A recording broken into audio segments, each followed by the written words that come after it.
Today's guest, Oliver Zeidler, is someone who has reinvented themselves over and over again at a very young age.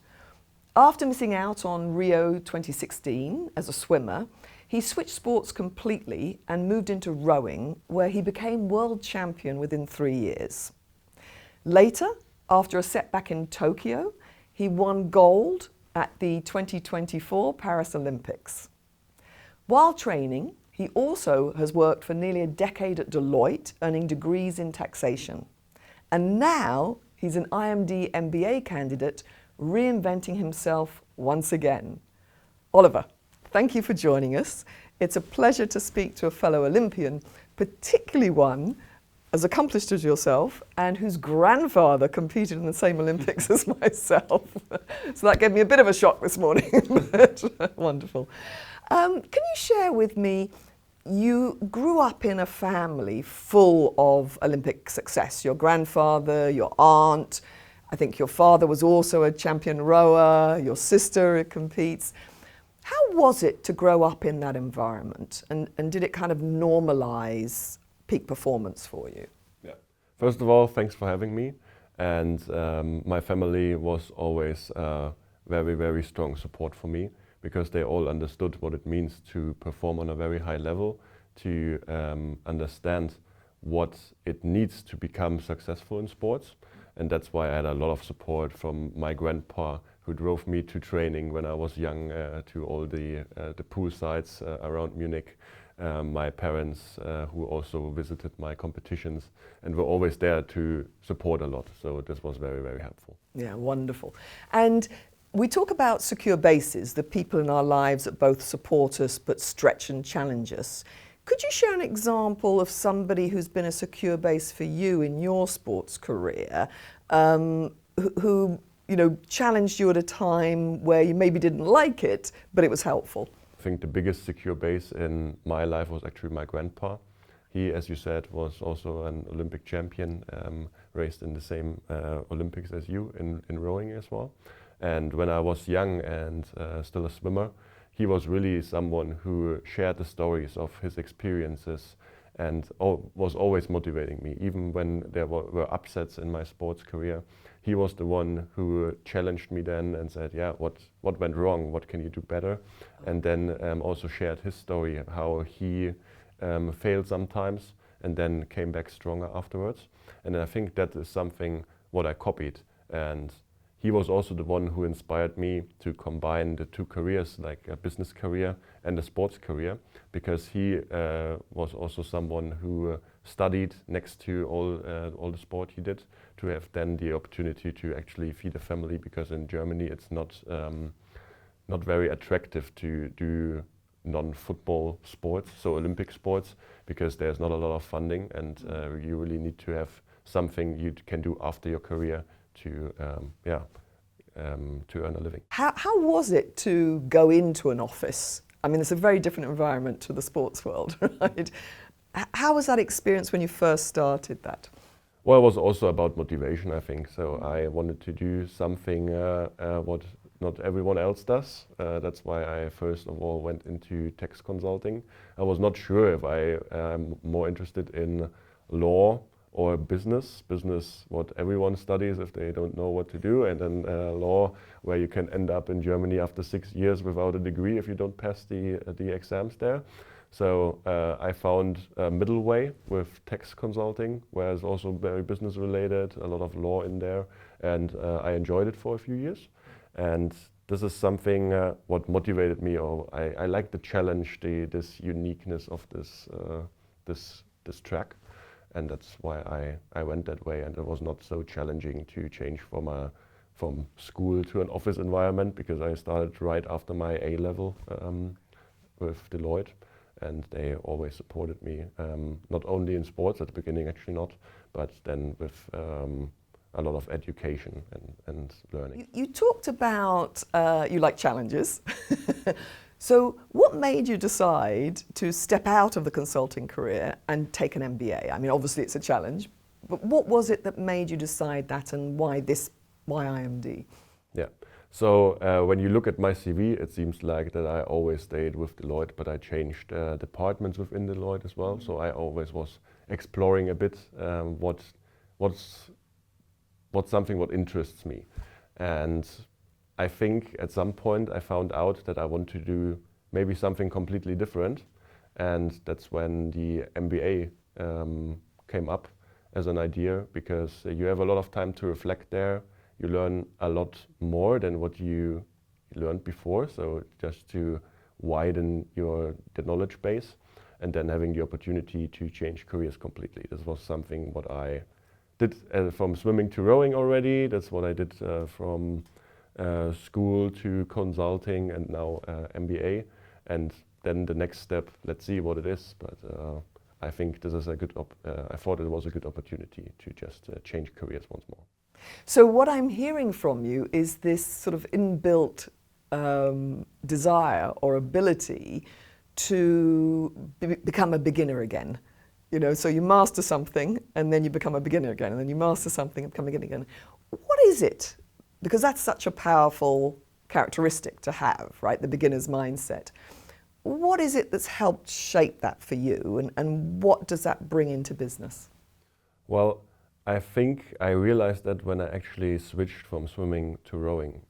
This was a very uncommon step, especially when you are 20 years old already, like I was when I started with rowing. And it was the best decision in my life retrospectively now. And I want to have something similar now in my business life or in my professional career. And that's what I'm searching for.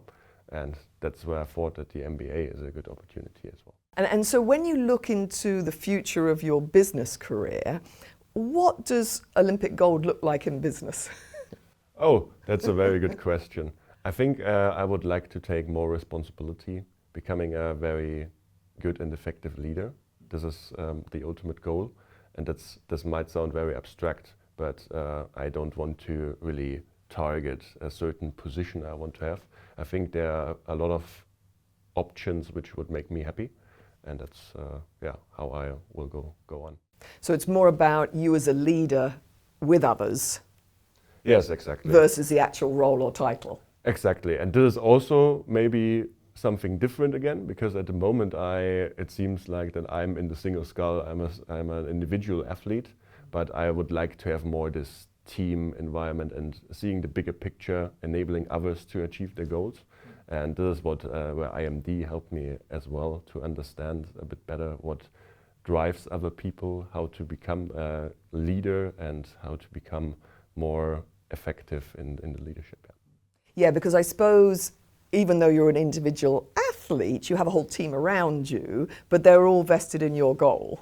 Right? For sure. I think in the business context, it's a bit more obvious. When you're a team lead of a department, then it's more obvious that you're working in this team and really building it.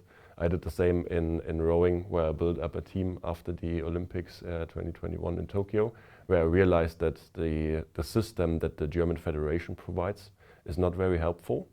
And so I started my sponsorship-funded team, had my own weights coach, my own physiotherapist. I started with psychology, sports psychology, stuff like this. And it was a very satisfying process for me, because I had the feeling that I had control over everything. I could really work on the highest possible way, far better than the German Federation could provide it. And that's what I really enjoyed as well. So what was it that enabled you to make that switch from being a sort of passive recipient in the system to stepping up and saying, I'm going to manage myself here? Well, I think it was the upset from Tokyo, where I just reflected a bit. We analyzed the race, my father and I. So my father is my coach as well. That's maybe also something what I needed to mention. And we found out that we are wasting too much time and resources for things we were not really interested in doing, or which don't bring us towards the goal we want to achieve. And that's how we came up with the plan that we need to make certain changes, need to work on certain fields which were untouched before, and that's how we worked. Very all the way up powerful, again. very powerful. If we can go back to Tokyo, because it was a strange Olympics anyway, because it was a year delayed. You know, we call it 2020, but it was actually 2021. It was COVID, so there was no spectators, or very limited spectators. And you went in as world champion, so you were the favourite, I suppose. And then you didn't perform to the level that you would want to.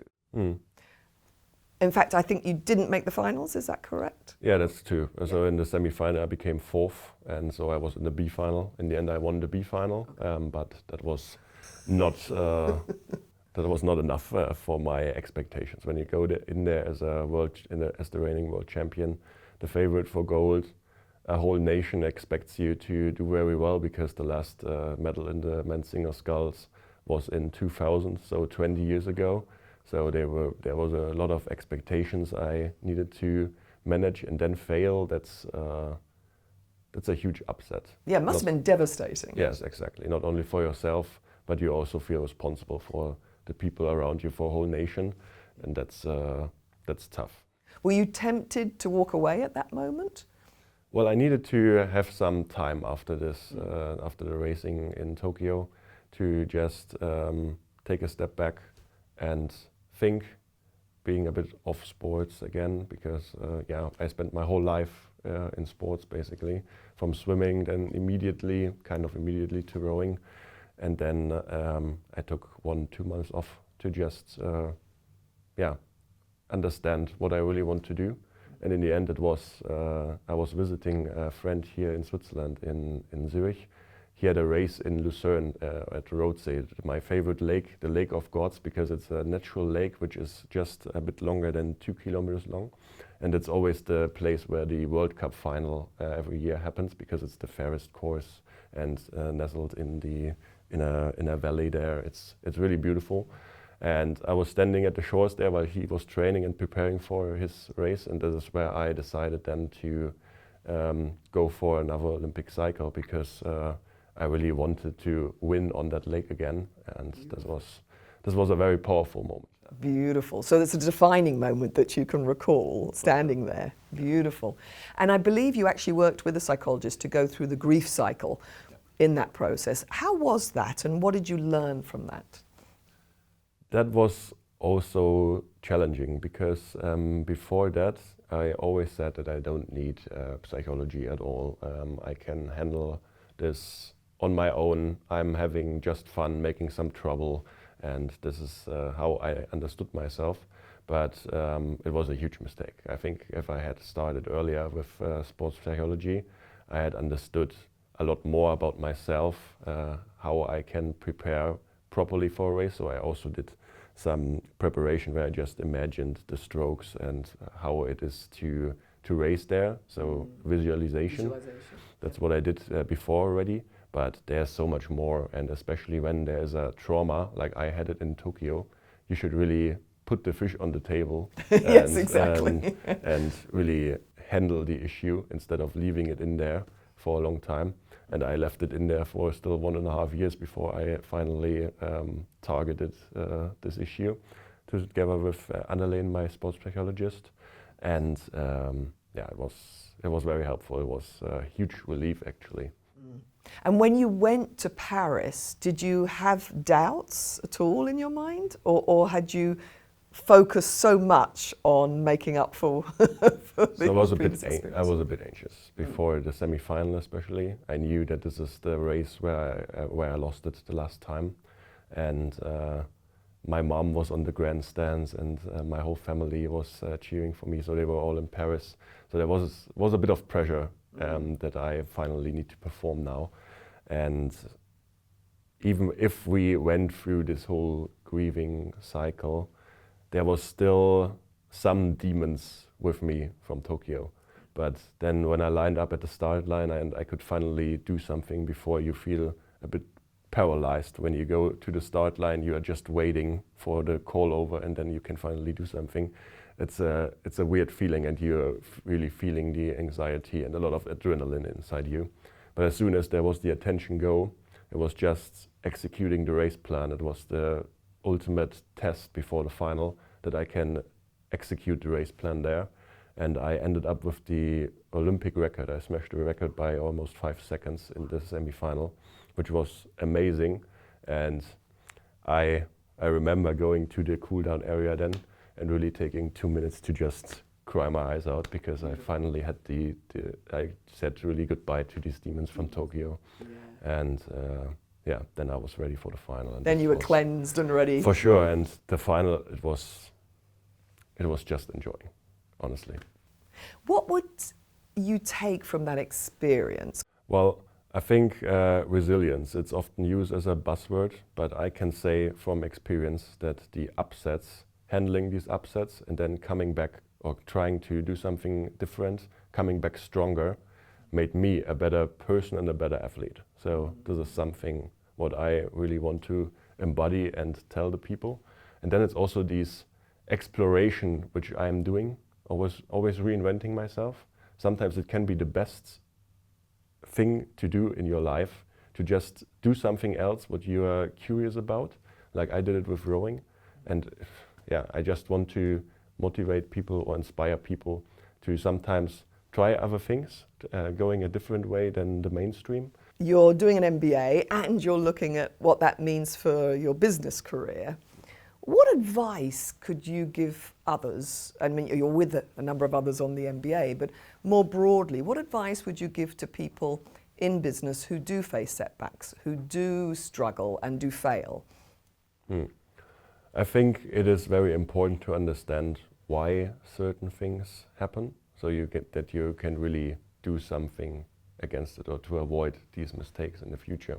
As I said before, upsets were the moments where I learned the most, because I really kept them in my mind. When you're only successful all the time, you sometimes forget why you are successful, so there's not a lot of analysis going on. And this is something what I found very valuable, that it's really a learning opportunity if something goes wrong, not the right way, and it's not something you need to be ashamed of. It's actually something very, very valuable, which you can use to become a better person, businessman, leader, athlete, whatever. So it's very much this growth mind shift we talk about, right? It's the learning attitude versus the earning, having to prove oneself. Exactly. And so embracing life as an exploration and opportunity?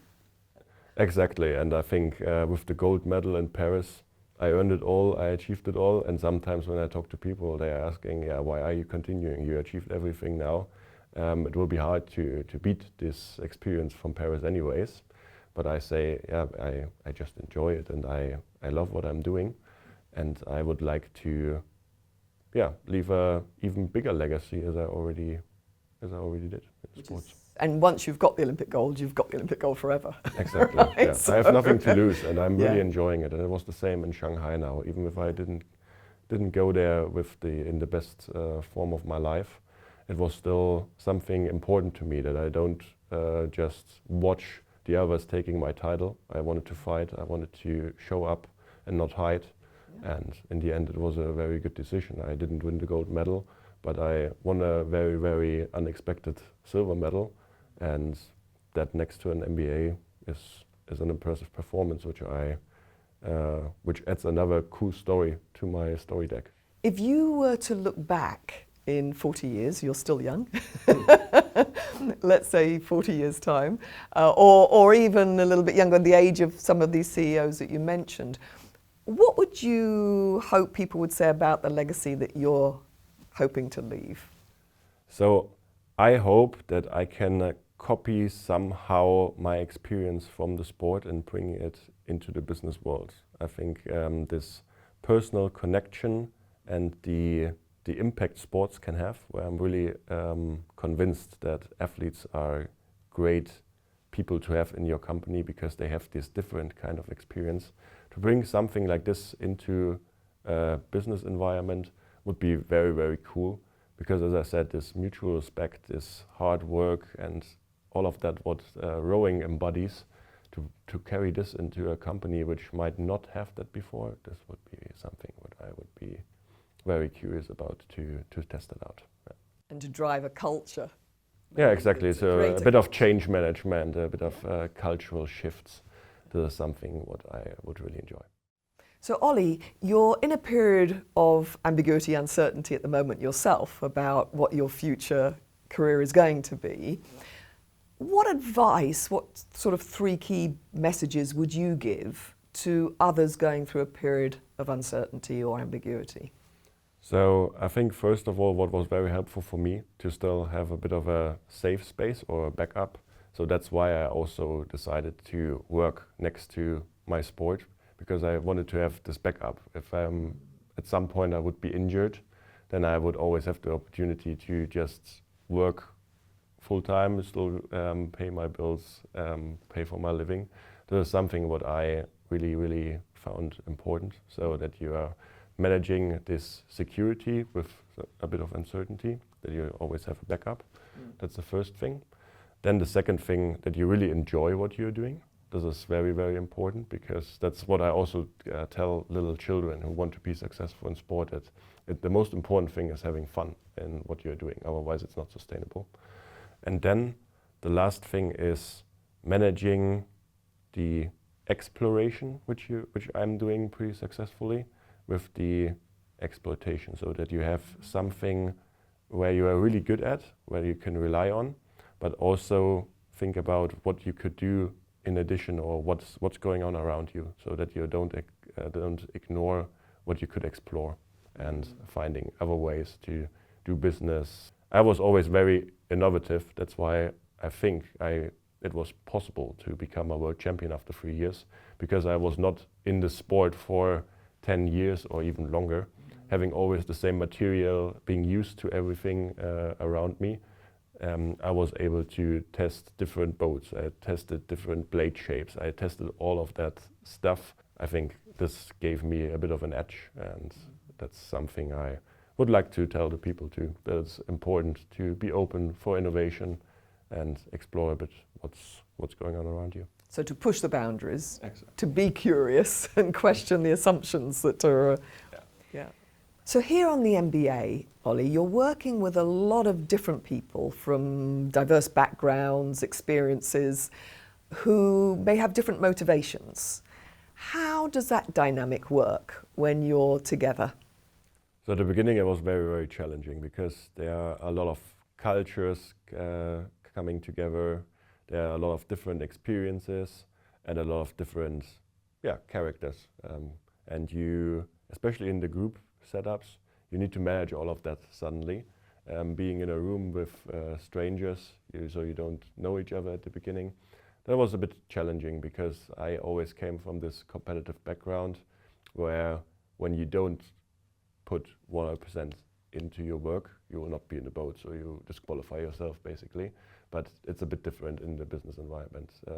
People are managing their energy and their time differently, and that's something which was challenging for me to accept and see at the beginning, to be honest. And that's a very valuable thing in leadership, I think, that you are not only focused on your agenda, your goals, but also understand what other people think is important, how they work best, and how to achieve the best result for the team in the end. And you talked about being competitive. Obviously, you need to be competitive to reach the levels you've reached. One of the things I think people often misunderstand is that above a certain level, you're actually competing against yourself more than other people. And as an Olympic champion, you of course have an identity now that follows you, and an aura that people, before they even meet you, have around you. What is it from your sports identity that you feel you want to keep going forward into your business career? And what are some of the things you need to let go of? Yeah. So I think an Olympic gold medal is really showing people that you are successful in what you're doing, and especially in rowing, it's also a proof that you can work hard. This is what I said before, that is one of the values I'm standing for, and that I'm proud of that. And I think this is what I want to keep. And then my personality might be seen as 80% Olympic champion or athlete, and 20% the professional I am. And I wanted to shift that a bit with my MBA now, to make the share of sports-related topics a bit bigger. And I think I became pretty successful with that. So when I talk to my classmates now, they see me as analytic, strategic, and that's very nice because that's exactly the direction where I wanted to pivot to before my MBA. And I think I made a good job in developing my personal brand a bit further. Ollie, it's been an absolute delight and pleasure to speak with you. It's been inspiring and I feel encouraged to go out and get on the lake but to explore and try something new. So thank you. Thank you very much. All the best. It was a pleasure. Cheers.